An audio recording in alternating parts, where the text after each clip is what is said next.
बंधुओं, एक एक भाव, एक एक क्षण श्री जगन्नाथ जी का इतना अद्भुत है। यदि कोई वैष्णव उसके बारे में आपको ज्ञान दे दे तो आप मंदिर से एक क्षण के लिए भी जा नहीं सकते हो। इतने दयालु, इतने कृपालु और इतने आनंदमय देव हैं श्री जगन्नाथ जी। पूरे विश्व भर में ठाकुर जी के शयन होते हैं तो रात्रि में सारा श्रृंगार उतारा जाता है, लेकिन एकमात्र जगन्नाथ जी ऐसे हैं जिनको रात्रि में श्रृंगार करके सुलाया जाता है। और श्रृंगार व्यक्ति कब करता है? बहुत ध्यान से सुनिएगा, एक एक शब्द बहुत सुंदर है। जगन्नाथ भाव समझना और उसका आस्वादन करना बहुत बड़ी बात है, इसलिए बहुत ध्यान से सुनो। व्यक्ति श्रृंगार कब करता? हम नए कपड़े कब पहनते हैं? हम अपना रूप कब सजाते हैं? हम गहने कब पहनते हैं? हम बाल आदि कब काटते हैं? जब हमको कहीं जाना हो, कहीं प्रस्थान करने का हमारा भाव बने, तब हम तैयार होते हैं। कोई विशिष्ट ओकेजन पर कहीं हमको उपलब्ध होना है तो हम अपना श्रृंगार करते हैं। श्री जगन्नाथ जी का श्रृंगार रात्रि में होता है। एक तो श्रृंगार सुबह होता ही है, बाकी जगन्नाथ जी रात्रि प्रसाद लेने के बाद जब शयन के लिए तैयारी होती है तो श्री जगन्नाथ जी का श्रृंगार होता है और पुष्पों का श्रृंगार होता है। क्यों? कहां जा रहे हैं जगन्नाथ जी? बोले श्री जगन्नाथ महाप्रभु रात्रि में पुरुषोत्तम क्षेत्र से श्री वृंदावन चले जाते हैं और वृंदावन जाकर के वहीं विहार करते हैं। इसलिए यहाँ की सब सहचरियां, यहाँ के सब सखा, यहाँ के सब पुजारी पंडा सब जगन्नाथ जी को तैयार करते हैं। क्यों? रात्रि रास विहार के लिए श्रीधाम वृंदावन प्रस्थान कर रहे हैं श्री जगन्नाथ जी, इसलिए उनका श्रृंगार किया जाता है। और कल जब हम गए थे दर्शन करने के लिए, तब श्री जगन्नाथ जी को अंग पर गीत गोविंद अंकित वस्त्र धारण कराया जाता है। गीत गोविंद ठाकुर जी को इतना प्रिय है। श्री नाभा गोस्वामी जी महाराज भक्तमाल जी में वर्णन करते हैं, ता सुनवे राधा रमण अवस पधारे। श्री जगन्नाथ जी को गीत गोविंद बहुत प्रिय है। हमने पूछा, भैया ये गीत गोविंद का वस्त्र क्यों पहनते हैं ठाकुर जी? बोले ठाकुर जी अभी श्रृंगार करा के रास बिहार में जाने वाले हैं, लेकिन ठाकुर जी को रास बिहार से भी अति प्रिय है गीत गोविंद। यदि कोई भक्त अपने घर बैठ के गीत गोविंद का रात्रि में गान करेगा तो श्री जगन्नाथ जी रास बिहार में नहीं जाएंगे, उसके पास चले जाएंगे। इसलिए किशोरी जी ने प्रावधान रखा। अरे पूरी बात तो सुनो पहले। अब गीत गोविंद मैं अपने कमरे में बैठ के गा रहा हूं, लेकिन ठाकुर जी जगन्नाथ जी पुष्प श्रृंगार करके वृंदावन जाने को तैयार हैं और मैंने गीत गोविंद गा दिया, तो ठाकुर जी कहां आएंगे? यहीं आ जाएंगे, वहां नहीं जाएंगे। और वहां किशोरी जी और सब सखियां वृंदावन में इंतजार करती रह जाएंगी, जगन्नाथ जी आए नहीं। तो इसलिए किशोरी जी ने ऐसा प्रावधान रखा, ऐसा नियम बना दिया कि गीत गोविंद वस्त्र पर अंकित करके श्री जगन्नाथ जी को पहना दिया जाता। अब चाहे भले ही सैकड़ों भक्त काम है, जगन्नाथ जी अब नहीं जाएंगे, अब तो रास बिहार में ही जाएंगे। क्यों? गीत गोविंद हृदय से लगा हुआ है। गीत गोविंद पूरे अंग पर चर्चित हो चुका है। इसलिए रात में कहीं जगन्नाथ जी भागे नहीं, रात में कहीं किशोरी जी को छोड़ के नहीं चले जाएं, कहीं रास बिहार से नहीं चले जाएं, इसलिए गीत गोविंद पहनाया जाता है श्री जगन्नाथ जी को। अरे बड़े भाव हैं श्री जगन्नाथ जी के, कहां तक वर्णन करें।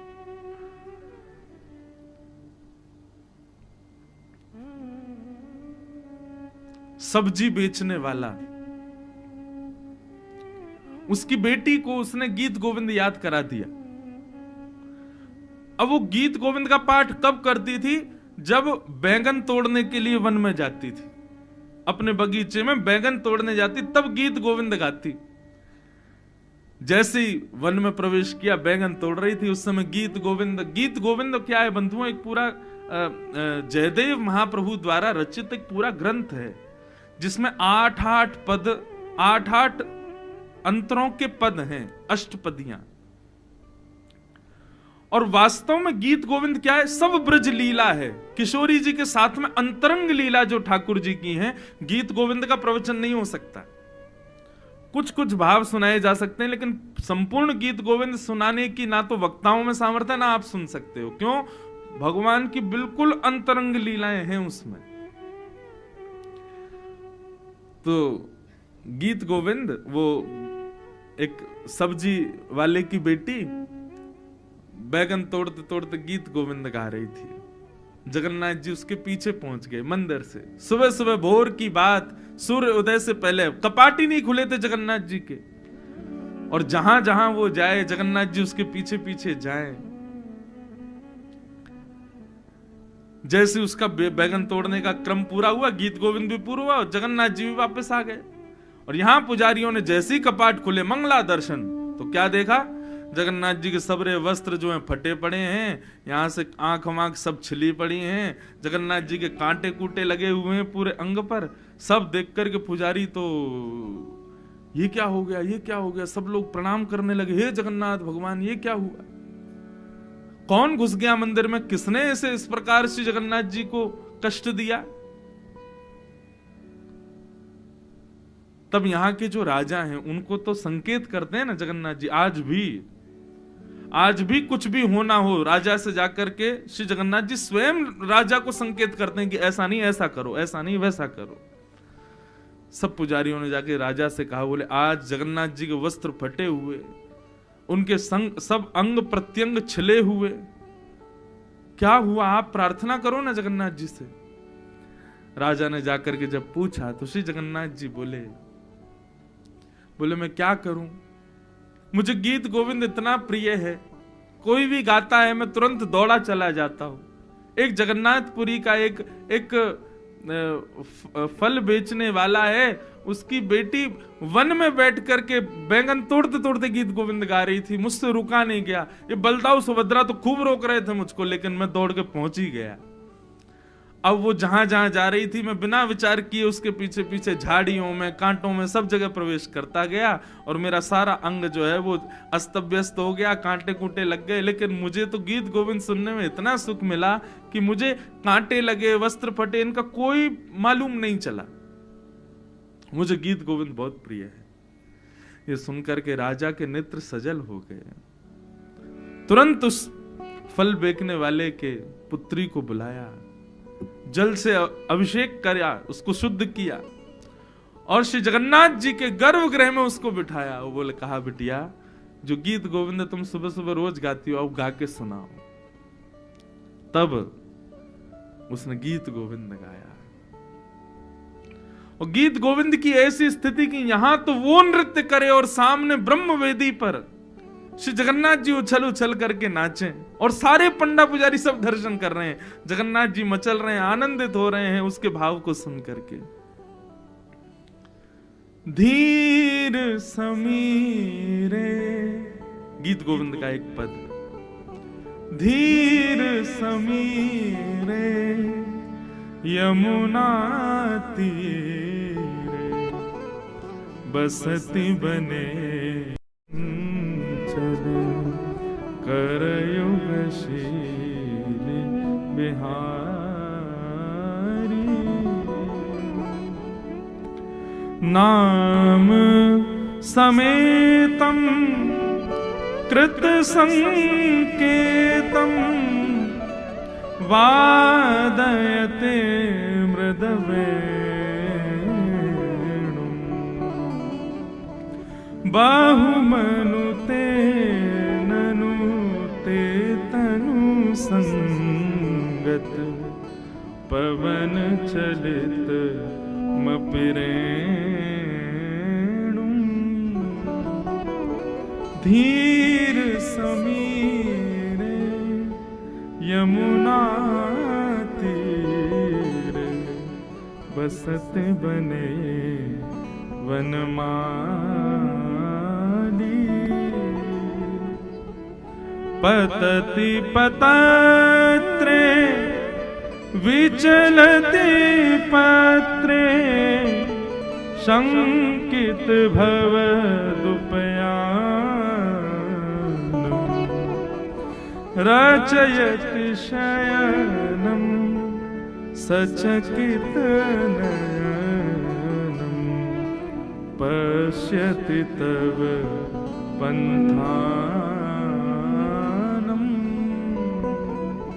धीर समीरे यमुना तीरे बसति बने बनमाली धीर समीरे यमुना तीरे बसति बने बनमाली।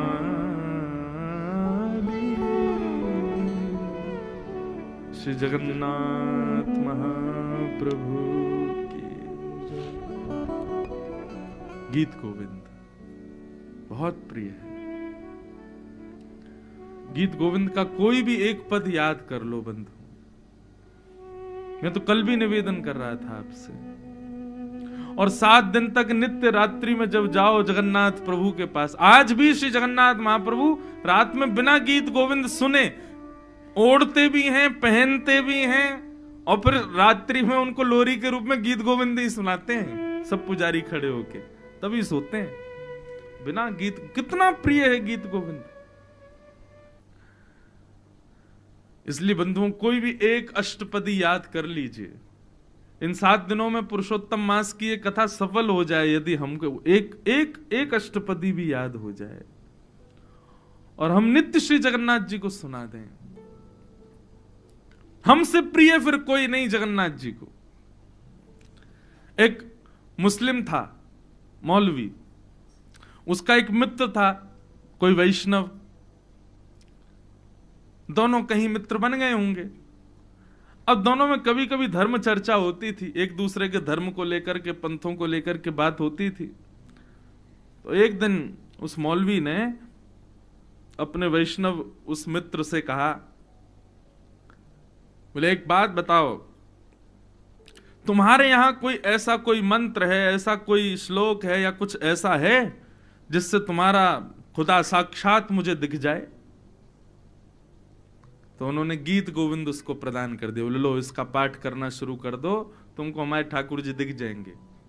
मुस्कुराने लगा, बोले ऐसे ही बोल रहे होंगे। बोले बस एक काम करना। बोले क्या? बोले जब इसको लेकर के बैठो और इसका गायन करो, तब भाव से या प्रत्यक्ष रूप से एक खाली आसन लगा देना। उसने कहा क्यों? बोले क्योंकि ये जब तुम गाओगे ना तो हमारे जगन्नाथ जी, हमारे ठाकुर जी, राधा रमन जी निश्चित आएंगे वहां पर। भले ही तुम्हें दिखे ना, धीरे धीरे तुम्हारी भक्ति पुष्ट होगी तब तुमको देखेंगे, लेकिन तुम आसन बिना आसन लगाए कभी मत गाना। एक आसन सन्मुख या आसन नहीं हो तो एक भाव से कि मैंने यहां पर एक चौकी लगा दी है, ठाकुर जी अगर आप आओ तो बैठ जाना। एक आसन निश्चित रख देना। मौलवी ने कहा ठीक है।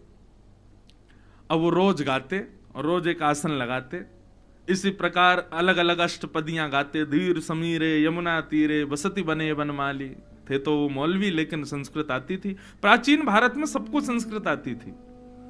संस्कृत जैसे आज हम हिंदी बोलते हैं, वैसे प्राचीन भारत में संस्कृत सबको ही आती थी, सभी बोलते थे।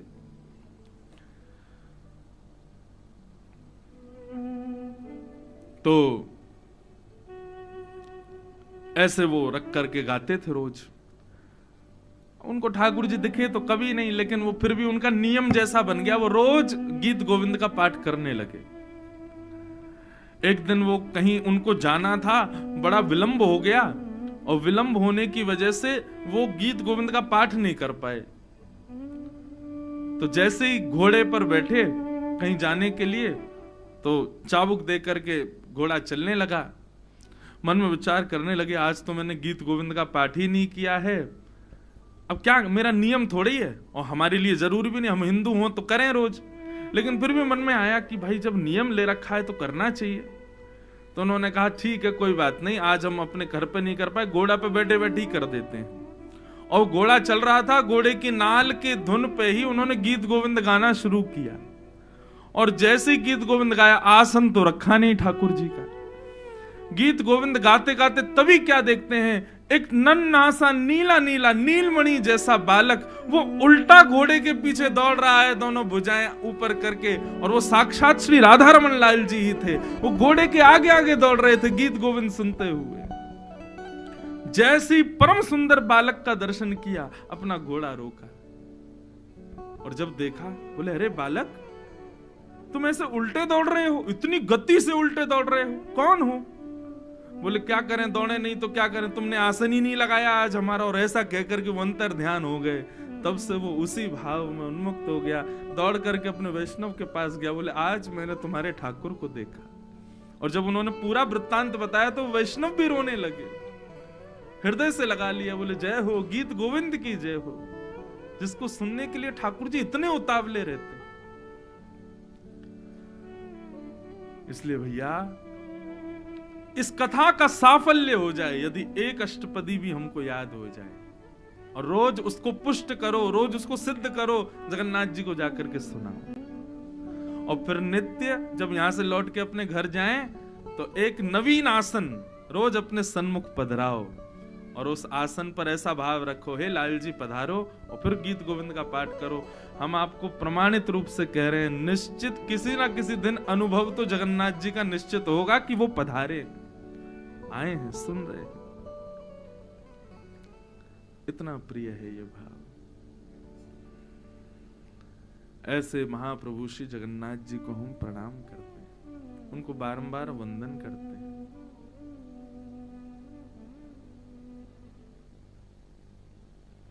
एक बार एक वैष्णव थे, जाने यहाँ के राजा थे शायद उस समय के, उन्होंने एक दूसरा गीत गोविंद बना दिया और सब जगह कहा कि इसको प्रमाणित मानो, यही है असली गीत गोविंद। जब उन्होंने ऐसा किया तो जगन्नाथ जी उनके स्वप्न में आ गए, और स्वप्न में भी महाराज नृसिंह बनकर के आए और कहा कि खबरदार, जो मेरे गीत गोविंद को तुमने अपना ये जयदेव महाप्रभु का जो गीत गोविंद वही मेरा प्राण है, तुम अपना ग्रंथ लिखो, उसमें कोई आपत्ति नहीं है, लेकिन वो तुम्हारा श्रेष्ठ है, उनका श्रेष्ठ नहीं है, ऐसा मत करो। यदि ऐसा करोगे तो हम नृसिंह बन करके जैसे हिरण्यकश्यप का पेट विदरण किया तुम्हारा भी कर देंगे। इतना प्रिय है। कहने का भाव गीत गोविंद मतलब हमारे सब भक्तों के हृदय के भाव सब गीत गोविंद ही हैं, और वो श्री जगन्नाथ जी को प्राणों से भी प्रिय है। उनको सुनाओ, उनको जाके कुछ कहो, गाओ।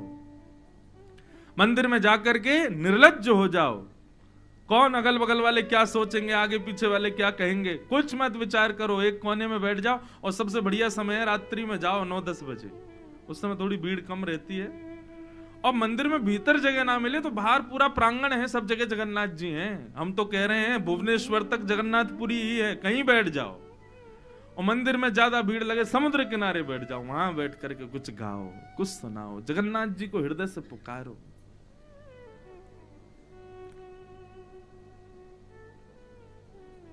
बहुत प्रिय है उनको।